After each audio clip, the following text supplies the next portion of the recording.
Welcome back to What Arty Noobs for General Disturbance. This is the Lorraine 15551. It's the Tier 8 French SPG. It's located on the north spawn of Fisherman's Bay, and it's under the command of 15JG52 Bayraktar of the Hu clan. And he's got the improved rammer, improved gun laying drive, and the it's a speed device. Game on. Well, it's only a 155mm howitzer, not a big one compared to the others, but it does have a faster fire rate. It's actually capable of doing 680 alpha, 45mm pin, and 7.6 meters on the burst radius, between 12 and a bit seconds to 27 seconds of stun. And you can see here that 15JG52 has actually taken it down to the far end next to the water to shoot from. Okay. And he's now aiming at the enemy. He's doing a bit of the innie outies at the moment. And you can see from this particular angle, he does have fairly good shots straight down the high road, or the high street, I should say, because there is an IS-2M in the town centre. It's a Tier 9 game with Tier 7 tanks in it.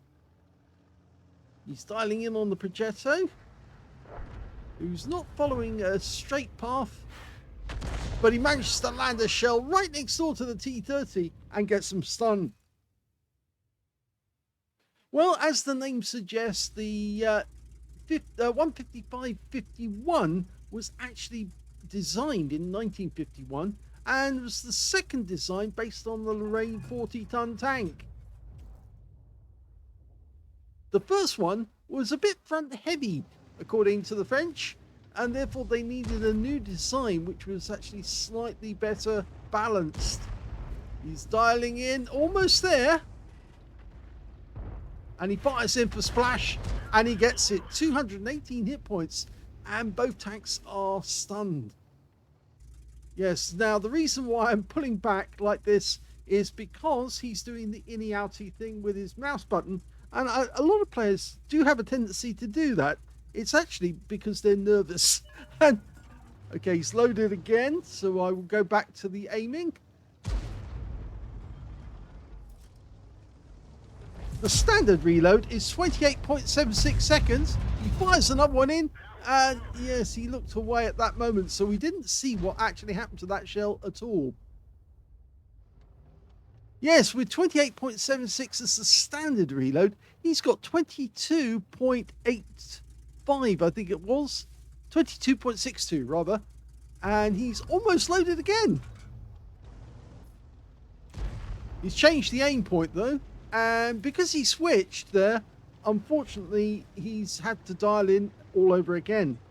Now, the arc of this howitzer is 30 degrees, 15 degrees either side of the center line, which is actually quite good.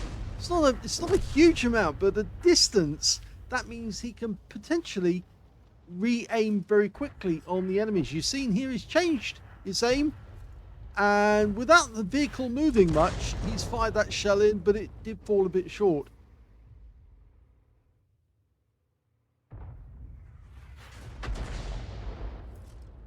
Now, you may have noticed recently you've been featuring a lot of replays by Aurorix78, and he's from the Sam's clan, which is the salt miners in the United States.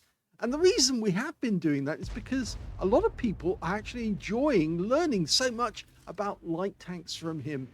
He's one of those characters that everyone likes to find out how the experts do it so that they can replicate his skill. It's not easy to get skilled at playing light tanks. They are very, very, what should I say, they've got certain characteristics which make them fairly difficult to play well. One of which is you're not supposed to actually aim at the enemy, fire at the enemy, otherwise it gives away your position. He's going for the kill, and he gets it. Beautiful. Perfectly aimed there. First kill from the game for him. And he's doing the in-outy thing, but not quite as bad as some other people do. I've seen some players, when they're fiddling around with their mouse button, they make it almost unwatchable. And they don't even realize that they're doing it until they see the replay or the video at the end. And they suddenly say, oh, I didn't realize it was that bad. But of course, oh, that's a fire! Oh, well done to the Bisonte, who managed to sneak in a quick shot.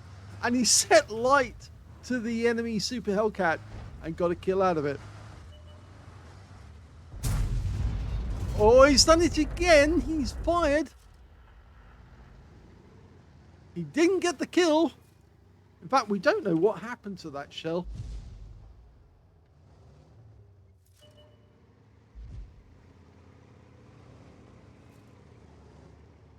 Okay, T-30 now up against the rocks. A very dangerous tank destroyer, but he's actually become vulnerable now for a splash. Oh, and the shell zipped over his engine bay and landed behind him. And as a result, he didn't get anything out of that one. Now, you may have noticed that he's got 2 marks of excellence on the barrel already. And he's going for his third. And in fact, he's been working very, very hard to produce as much damage as he can in a shorter period of time. Oh, that was a good one. That was over the ridgeline and into the T-30. So yes, he's pushing at this moment to try and get as much damage as he can.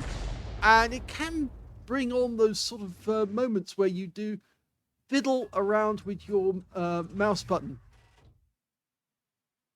Well, really, you shouldn't just fiddle with your mouse button. You should caress it. Make it move in little round circles. No, I really shouldn't say that, because most of the kiddies will wonder, what is he talking about, Daddy?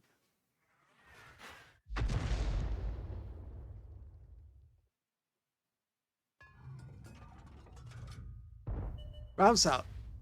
Long flight time. And that's one of the reasons why I do say round out, is because a lot of these shells take ages to reach the target. Now, I say ages, but it's round about 4 seconds at maximum. And that is a long distance. It really is.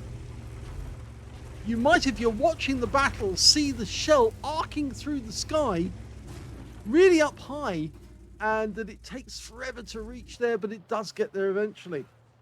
Now we can see that AMX 1350-75 snap. No, I don't think that did anything. You can see there was an explosion in the air. That's one of the faults of the system, unfortunately, that it does show that if the shell either goes out of bounds or it doesn't hit the target.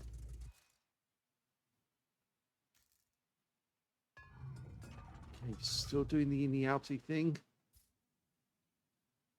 Now, last time he saw, there was a number of enemy tanks on this side of the map, and some of them behind the windmill. Again, fired another one in. You're in next to a building. The good news is, he's moving up because his teammates have managed to get down to the bottom of the map on this side. Watching several enemy tanks there, including the Progetto. He fires around in again. He looks away immediately. We do have a lot of problems with people doing that, but the reason why we are continuing with this replay, even though he keeps doing it, is because of what we see at the end of the game. Okay, Waffenträger. Very light armor. He's dialing in. He's taking his time because he wants to get a direct hit, because he will get a penetration if he can make it happen. Unfortunately, he didn't make it happen on this occasion, but he's increasing the chances of that happening by continuing to move south.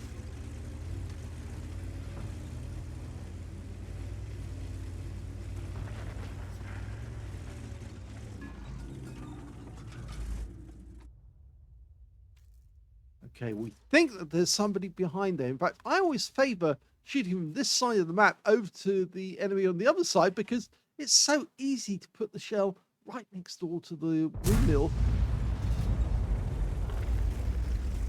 Well, he didn't get a result out of that one. And he runs straight into the bunker. At this point in the game, we'd normally breathalyze somebody if they did that. No, I'm only joking. I wouldn't breathalyze somebody for doing that, because I think some players are actually well and truly past their drink driving limits. We've had some players as well claiming that they're actually taking quite a few tokes whilst they're playing the game. Okay, this is going to be good. Waffenträger and the Tiger 1. This could be a bombardier. Well, he lit the Waffenträger up, but he didn't kill it. He came very close. Unfortunately, we lost the IS-2, but now there's only 4 enemies left in this game. The Tiger 1 is a bit of a threat at the moment, but we can kill it. Rounds out. Direct hit, yes, wiped him out. Second kill for 15JG52. And the Waffenträger went down as well, which means now there's only 2 enemies left. And was that a big Waffenträger? That was, yes, it was. There's still 1 Waffenträger and 1 T-43. And the T-43 has just been found. And he's now hiding behind that house. Rounds out. Well, it stunned him. And our guys are closing in to get the kill. Unfortunately, the Skoda T-56 gets wiped out. The IS-6 will be certainly very grateful if we can get some support in. That shell went right over the top of the engine deck. So he's playing cat and mouse with the IS-6 at the moment, and that's the end of him. So just the Waffenträger left, and as far as we can tell, he's up the other end of the map. In our end of the map, there he is. And he didn't last very long, did he? And that's the end of the game.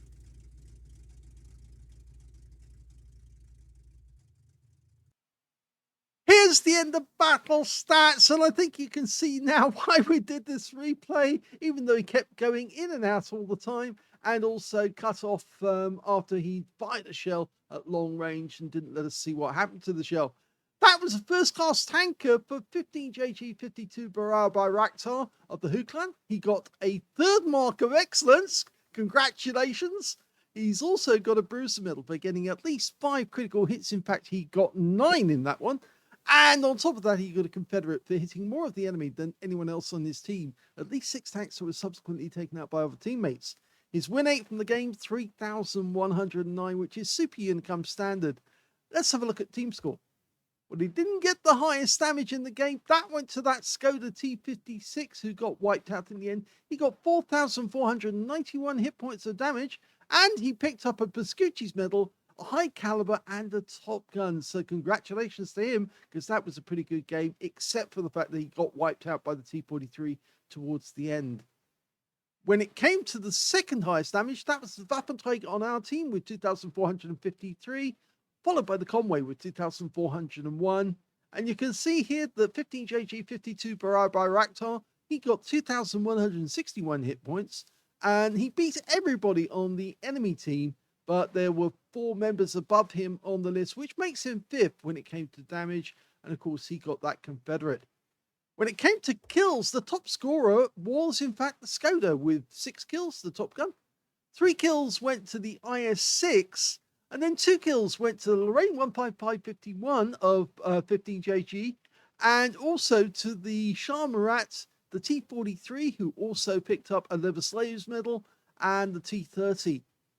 When it came to base XP, we can see he's 3rd, because the top scorer was the Skoda again with 1,453. He's the only one to get over 1,000 base. 994 went to the IS-6, and 907 went to 15JG.